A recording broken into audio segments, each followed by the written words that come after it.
Hi guys, இன்றைக்கி பார்த்தீங்கன்னா வழக்கம் போல் லஞ்ச் வந்து காலையிலே சமைச்சு முடிச்சாச்சுங்க. இன்றைக்கி வந்து சிம்பிளான ஒரு டிஷ் தான். என்னென்னு பார்த்தீங்கன்னா கோவக்காய் பொரியல், அதுக்கப்புறம் சாம்பார். இதுதான் நான் வந்து சமைச்சிருந்தேன். நான் வந்து பார்த்தீங்கன்னா ஒரு 4 டேஸாக எந்த பேக்கிங் வீடியோவும் போட்டிருக்க மாட்டேன். நான் வந்து வெக்கேஷன் ஆப்ஷன் வந்து ஆன் பண்ண அப்புறம் 2 டேஸ்க்கு அப்புறம் தான் நமக்கு வந்து ஆர்டரே வந்தது. அதாவது பார்த்தீங்கன்னா முந்தா நேற்று தாங்க நமக்கு வந்து ஆர்டர் வந்துச்சு. நேற்று தான் நான் வந்து ஷெடியூல் வந்து கொடுத்துருந்தேன். அந்த ஆர்டர் தான் நான் இப்போ பேக் பண்ணிட்டு இருக்கேன். என்ன ஆர்டர்ஸ் வந்திருக்குன்னு பார்த்தீங்கன்னா நமக்கு எப்பவுமே ரெகுலராக வர இந்த டேபிள்ஸ் தாங்க ஆர்டர் வந்திருக்கு. நமக்கு வந்து 2 ஆர்டர்ஸ் வந்து வந்திருக்கு. ஒரு டேபிளுக்கு பார்த்தீங்கன்னா பாக்ஸ் இருக்குது, அதனால நான் பாக்ஸில் போட்டு பேக் பண்ணிட்டேன். இன்னொரு டேபிளுக்கு வந்து பாக்ஸ் இல்லைங்க, அதனால டேமேஜ் ஆகாத மாதிரி இந்த ஒயிட் ஷீட் போட்டு நான் வந்து பேக் பண்ணிட்டு இருக்கேன். நான் வந்து இந்த டேபிள்ஸ் ஆர்டர் போட்டப்போ நான் எப்பவுமே ரெகுலராக வாங்குற ஷாப்ல வந்து ஒரு பேட் நியூஸ் ஒன்று சொன்னாங்க. அவங்க சொன்னதுமே நான் இனிமேல் எப்படி வந்து ஹேண்டில் பண்ண போறேன் அப்படின்னு சொல்லிட்டு எனக்கு வந்து தோணுச்சுங்க. அது என்னன்னு பார்த்தீங்கன்னா நமக்கு பார்த்தீங்கன்னா ரெகுலராக ஆர்டர் வர இந்த டேபிள்ஸ் வந்து தீந்து போச்சு அப்படின்னு சொல்லிட்டாங்க.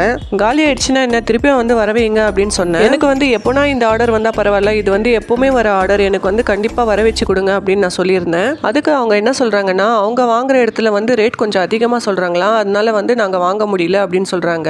இருந்தாலுமே நாங்கள் வந்து வேறு இடத்துல ட்ரை பண்ணி பார்க்குறோம், கண்டிப்பாக வந்து வந்த உடனே உங்களுக்கு அப்டேட் பண்ணுறோம் அப்படின்னு சொல்லியிருக்காங்க. நானும் வந்து சரி வர வரைக்கும் வந்து அவுட் ஆஃப் ஸ்டாக்லேயே இருக்கட்டும் அப்படின்னு சொல்லிட்டு நானும் அவுட் ஆஃப் ஸ்டாக் போட்டுட்டேன். அதுக்கப்புறம் பார்த்தா நம்ம கிட்ட இன்னும் 2 டேபிள்ஸ் வந்து இருக்குது. அதனால என் லிஸ்ட்டில் நான் வந்து அவுட் ஆஃப் ஸ்டாக் வந்து போடலை, 2 குவான்டிட்டி இருக்குது அப்படின்னு சொல்லிட்டு போட்டு வச்சிருக்கேன். அவங்க வந்து எனக்கு 2 டேஸில் அப்டேட் பண்ணுறேன் அப்படின்னு சொல்லியிருக்காங்க. அது வரைக்கும் நம்ம கிட்ட இருக்கிற ஸ்டாக் வந்து நான் வந்து போட்டு வச்சிருக்கேன். பார்க்கலாம், அது வரைக்குமே ஆர்டர்ஸ் வந்தால் நம்ம கிட்ட இருக்கிற 2 டேபிள்ஸ் வந்து நான் அனுப்பிச்சிருவேன். போன மந்த்தை விட இந்த மந்த் பார்த்தீங்கன்னா ஆர்டர்ஸ் வந்து ரொம்பவே கம்மி தாங்க. ஏன்னு பார்த்தீங்கன்னா நிறைய வந்து இஷ்யூஸ் இருந்தது. இதெல்லாம் சால்வ் பண்ணி நமக்கு ஆர்டர்ஸ் வரதுக்கே வந்து 2-3 டேஸ் ஆயிடுச்சு. மந்த் ஃபுல்லாக இப்படியே போயிடுச்சு. நெக்ஸ்ட் மந்தாவது எல்லா லிஸ்டிங்கும் நான் பண்ணிட்டு நம்ம அக்கௌண்ட் வந்து ஒழுங்காக ரன் பண்ணணும் அப்படின்னு நினைக்கிறேன். இந்த ஆர்டர்லேயே ஒரு சின்ன இஷ்யூ இருக்குங்க, அது என்னன்னு நெக்ஸ்ட் வீடியோவில் சொல்கிறேன். தேங்க்யூ.